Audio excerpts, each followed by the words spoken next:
صل على محمد وآل محمد.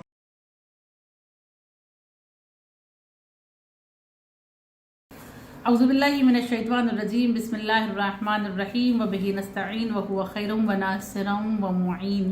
السلام علیکم ورحمۃ اللہ وبرکاتہ.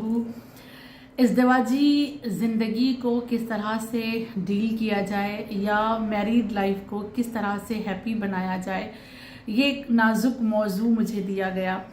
ظاہر ہے اس طرح کے نازک موضوع میں جب تک امام زمان اجل اللہ تعالی فرجہ الشریف کی مدد شامل نہ ہو، انسان اسے سمجھ نہیں سکتا اور اس پر عمل کرنا بڑا ڈیفیکلٹ ہوتا ہے.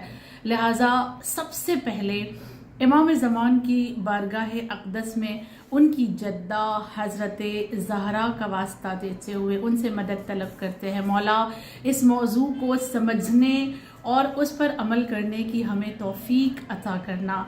جب ہمارے اور آپ کے ذہن میں لفظ شادی آتا ہے یا ہم کسی کی شادی دیکھتے ہیں یا ہم کسی شادی میں شریک ہوتے ہیں یا اپنے ہی گھر میں اپنی اولاد کی شادی کا ہم اور آپ پلان کرتے ہیں، تو بہت ساری چیزیں ذہن میں آتی ہیں کہ کیسے ہم اپنی بچوں کو اچھی زندگی دے سکتے ہیں، ایک اچھی زوجہ دے سکتے ہیں، ایک اچھا شوہر دے سکتے ہیں. لیکن سب سے پہلا جو مسئلہ ہے نا وہ یہ کہ شادی سے پہلے کا ایک مرحلہ ہے، اور وہ یہ کہ ہم اور آپ شادی سے پہلے مقصد شادی کو سمجھیں کہ اللہ نے شادی کیوں رکھی ہے، اس کا مقصد کیا ہے. جب تک ایک کام اس کا ہم مقصد ہی نہیں جانتے ہیں، وہ ہمیں کیوں کرنا ہے، جب ہمیں یہی نہیں پتا ہے تو پھر ہم اس مقصد میں کامیابی کیسے حاصل کریں گے. ایک راستہ ہے جس کی کوئی منزل نہ ہو، اس راستے پہ چلنے کا کوئی فائدہ نہ ہوگا جب تک ہمیں منزل کا پتہ نہ ہوگا. درست ہے. لہٰذا پہلے مرحلے پر آج ہم یہ سمجھنے کی کوشش کریں گے کہ نبی کی یہ عظیم سنت جو شادی ہے، جو نکاح ہے، جس کے لیے نبی فرماتے ہیں النکاح من سنتی، نکاح میرے سنت میں سے ہے، اس کا مقصد کیا ہے.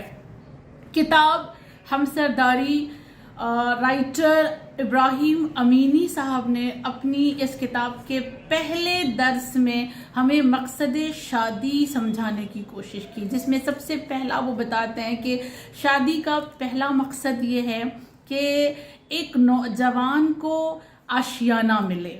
جیسے ایک کبوتر ہوتا ہے نا جو در بدر بھٹکتا ہوتا ہے، یہاں اڑ کے جاتا ہے وہاں اڑ کے جاتا ہے، لیکن جب اس کو ایک آشیانہ مل جاتا ہے تو وہ دن بھر چاہے جہاں رہے لیکن شام کو لوٹ کر وہی کبوتر اپنے آشیانے میں آ جاتا ہے. تو نوجوان کو ایک آشیانہ دینا ہوتا ہے کہ نوجوان دن بھر چاہے جہاں رہے، دوستوں کے ساتھ رہے، پارٹی کرے، کہیں اور چلا جائے، جاب پر چلا جائے، اچھی جگہوں پر جائے، لیکن رات میں بہرحال اسے آشیانے کی ضرورت ہے. شادی کے بعد اسے وہ آشیانہ ملتا ہے جہاں اسے سکون حاصل ہوتا ہے. دوسرا مقصد بتایا انہوں نے، کہا شادی کا دوسرا مقصد یہ ہے کہ انسان کی ضروریات ہے، معنوی ضروریات ہے، مادی ضروریات ہے، جسمانی ضروریات ہے، روحانی ضروریات ہے. شادی کے ذریعے ایک نوجوان یا ایک انسان اس کی جو طبیعی ضرورت ہے اللہ نے جو رکھی ہے، اسے جسمانی ضرورت بھی ہم کہہ سکتے ہیں، اس کو پورا کیا جاتا ہے شادی کے بعد، شادی کے ذریعے سے. اور ایک دوسرے سے انسان سکون حاصل کرتا ہے، جسمانی سکون، روحانی سکون. شادی کے بعد ذہنی سکون حاصل کرنے کے لیے شادی کو اللہ نے رکھا ہے، اور نوجوان ایک دوسرے کے ساتھ سکون حاصل کرتے ہیں. اور یہ ایسے ہی نہیں بلکہ قرآن مجید بھی اس بات کی طرف اشارہ کرتا ہوا نظر آتا ہے. سورہ روم آیت 21 اللہ نے فرمایا بسم اللہ الرحمن الرحیم ان خلق لکم من انفسکم ازواجا لتسکنوا الیہا، پروردگار عالم نے تم ہی میں سے تمہارا جوڑا بنایا ہے تاکہ تم اس سے سکون حاصل کرو. اللہ بھی کہتا ہے کہ جوڑا تو جو تمہیں دیا گیا ہے وہ سکون حاصل کرنے کے لیے دیا گیا. کتنی خوبصورت بات ہے نا یہ. اور پھر وہ جو ایک آشیانہ نوجوان کو ملتا ہے نا شادی کے بعد، اس کے لیے بھی امام رضا علیہ الصلوۃ والسلام کی خوبصورت حدیث مولا عرض کرتے ہیں کہ ایک نیک اور ایک صالح اور ایک شائستہ بیوی جب ایک انسان کو مل جاتی ہے تو وہ دو کام کرتی ہے. گھر پر جب تک وہ رہتی ہے تب تک وہ آپ کا خیال رکھتی ہے، آپ کی خوشیوں کا خیال رکھتی ہے جب آپ اس کے ساتھ گھر پر ہوتے ہو. لیکن جب آپ گھر سے باہر چلے جاتے ہو تو آپ کے مال کی حفاظت کرتی ہے. یعنی ایک شائستہ بیوی، ایک بہت نیک اور با ایمان خاتون جو ہوتی ہے، مرد جب تک گھر پر ہے اس کا خیال رکھتی ہے. مرد جب غائب ہو جائے، یعنی گھر سے چلا جائے، باہر چلا جائے، تو پھر اس کے مال کی حفاظت کرتی ہے، اس کی عزت اور اس کی آبرو کی حفاظت کرتی ہے. اور پھر اس کے بعد آگے تیسرا مقصد یہ بتایا گیا کہ شادی کے ذریعے سے نسل شہزادی کونین کو آگے بڑھانا ہے.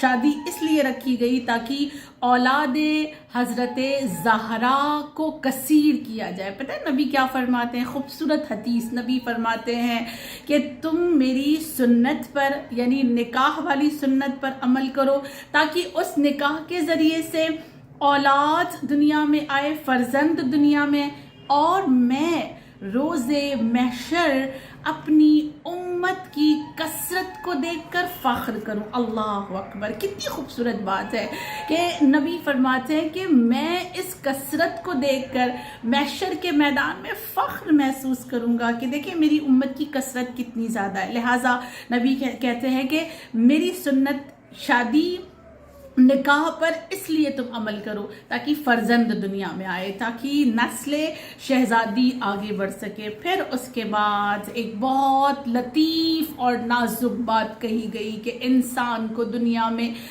صرف اس لیے نہیں بھیجا گیا کہ وہ کھائے پیے سو جائے پھر اٹھ جائے، پھر اپنی کچھ لذتیں حاصل کرے، کچھ سکون حاصل کرے، کچھ جسمانی ضروریات کو پورا کرے. یہ تو جانور بھی کرتا ہے نا. انسان صرف اس لیے دنیا میں نہیں آیا ہے، بلکہ انسان دنیا میں اس لیے آیا ہے تاکہ وہ علم، عمل اور نیک اخلاق کے ساتھ اپنے نفس کی تربیت کر سکے، اور اپنے نفس کی تربیت کرنے کے بعد وہ انسان کامل بن سکے. کتنا مشکل ہے نا انسان کامل بننا. علم، عمل اور نیک اخلاق کے ساتھ انسان کامل بن سکتا ہے، لیکن انسان کامل بننے کے لیے بھی اسے ایک نیک ہمسر کی ضرورت ہے. جب تک ایک نیک ہمسر نہیں ہے ساتھ میں، ایک ساتھی نیک نہیں ہے، تب تک انسان کامل بننا دشوار ہے. لہٰذا ابراہیم امینی کہتے ہیں کہ انسان شادی کا اصل مقصد یہ سمجھے کہ یہ شادی اس لیے ہو رہی ہے تاکہ دو آپس میں جو نفس مل رہے ہیں وہ دونوں آپس میں ایک دوسرے کی کمیوں کو پورا کرے، ایک دوسرے کی خامیوں کو پورا کرے، اور دونوں آپس میں مل کر ایک دوسرے کی نفس کی تربیت کر کے اسے باکمال بنائے. کتنا خوبصورت یہ مقصد ہے. اگر اس مقصد کو ہم سمجھ لینا کہ شادی ہو کیوں رہی ہے، اس لیے تاکہ دو آپس میں ایک ساتھ مل کر، ایک ساتھ جمع ہو کر دو لوگ اللہ کی اطاعت میں ایک دوسرے کے مددگار بن سکیں، ایمان کی راہوں میں ایک دوسرے کے مددگار بن سکیں. کیا فرمایا تھا امیر المومنین نے؟ جب سیکنڈ ڈے رخصتی کے رسول اسلام گھر پر آئے اور سوال پوچھا، یا علی زہرا کو کیسا پایا؟ تو کیا فرمایا امیر المؤمنین نے؟ مولا نے فرمایا، یا نبی اللہ، سیدہ کو اطاعت الہی میں بہترین مددگار پایا. اطاعت الہی میں، یعنی اللہ کی اطاعت میں اگر کوئی مددگار ہے وہی نیک ہمسر ہے، وہی اصل ہمسر ہے، اور یہی اصل مقصد ہے شادی کا. درست ہے. پھر اس کے بعد ہم اس بات کو اور مزید سمجھنے کے لیے کچھ احادیث کا سہارا لیتے ہیں. پتہ ہے کیا فرمایا نبی کریم نے؟ ایک خوبصورت حدیث. نبی فرماتے ہیں کہ اللہ کہتا ہے، اللہ نے فرمایا ہے کہ جب میں اپنے کسی بندے کو دنیا اور آخرت کی نعمت ایک ساتھ دینا چاہتا ہوں، جب میں یہ ارادہ کر لیتا ہوں کہ میرے کسی ایک بندے کے پاس دنیا اور آخرت کی نعمت ایک ساتھ جمع ہو جائے اور اسے مل جائے، تو میں اسے کچھ چیزیں دیتا ہوں. وہ کون سی چیزیں کا 4 چیزیں اللہ اسے دیتا ہے. وہ 4 چیزیں کون سی ہے؟ سب سے پہلا کہا خاشع قلب، اس کا قلب خاشع بنا دیتا ہوں. پھر اس کے بعد خاشع یعنی خلوص والا، جھکنے والا، اللہ کی عبادت کرنے والا. دوسرا کہا ذکر کرنے والی میں اسے زبان دے دیتا ہوں. پھر اس کے بعد کہا تیسرا میں اسے صبر کرنے والا جسم دیتا ہوں، صبر کرنے والا بدن دے دیتا ہوں. اب وہ پھر اپنی جسمانی تکلیف پر صبر کرتا ہے، بخار ہے صبر کرتا ہے، درد ہے صبر کرتا ہے، میں اسے صبر کرنے والا جسم عطا کرتا ہوں. اور چوتھا میں اسے نیک، باوقار، با ایمان، با صلاحیت زوجہ دیتا ہوں. میں اسے با ایمان بیوی عطا کرتا ہوں. اور جب یہ 4 چیزیں اس سے مل جاتی ہیں جس میں زوجہ شامل ہے، با ایمان، تو دنیا اور آخرت کی تمام نعمتیں اس مرد کے پاس ایک ساتھ کھڑی ہو جاتی ہے، ایک ساتھ جمع ہو جاتی ہے، اسے حاصل ہو جاتی ہے. اور شاید یہی وجہ ہے کہ اتنا بڑا مرتبہ ہے، اللہ نے یہ وقار بڑا بلند رکھا ہے کہ پھر امام صادق علیہ السلام نے عرض کیا کہ جو انسان شادی شدہ ہے اس کی 2 رکعت نماز غیر شادی شدہ کی 70 رکعت سے افضل ہے. اور اس طرح کی خاتون جو با ایمان ہو، با صلاحیت ہو، اس طرح کا شوہر جو با ایمان ہو، با صلاحیت ہو، اور دونوں ایک دوسرے کے نفس کو بلند کر رہے ہو نا، ان کے لیے درجات بہت زیادہ بلند ہے. ایک شخص آتا ہے نبی کے پاس اور آنے کے بعد کہتا ہے یا نبی اللہ، میری جو بیوی ہے نا وہ بہت با ایمان ہے، اس کا کام یہی ہے کہ جب میں گھر سے باہر جانے لگتا ہوں تو وہ مجھے دروازے تک چھوڑنے کے لیے آتی ہے، وہ میرا بدرقہ کرتی ہے، ہاں، اور جب میں گھر واپس آتا ہوں وہ میرا ویلکم کرتی ہے، وہ میرا استقبال کرتی ہے، اور ایسی ہے نا وہ کہ میری غربت پر بھی وہ صبر کرتی ہے، کبھی مجھ سے کبھی رزق کی بھی اس نے شکایت نہیں کی ہے. جیسے یہ اس نے کہا نا تو نبی فرماتے ہیں کہ اللہ تیرے رزق میں برکت عطا کرے. پہلی اسے دعا دی اور اس کے بعد کہا اگر تیرے پاس ایسی خاتون ہے تو مقدر کا دھنی ہے.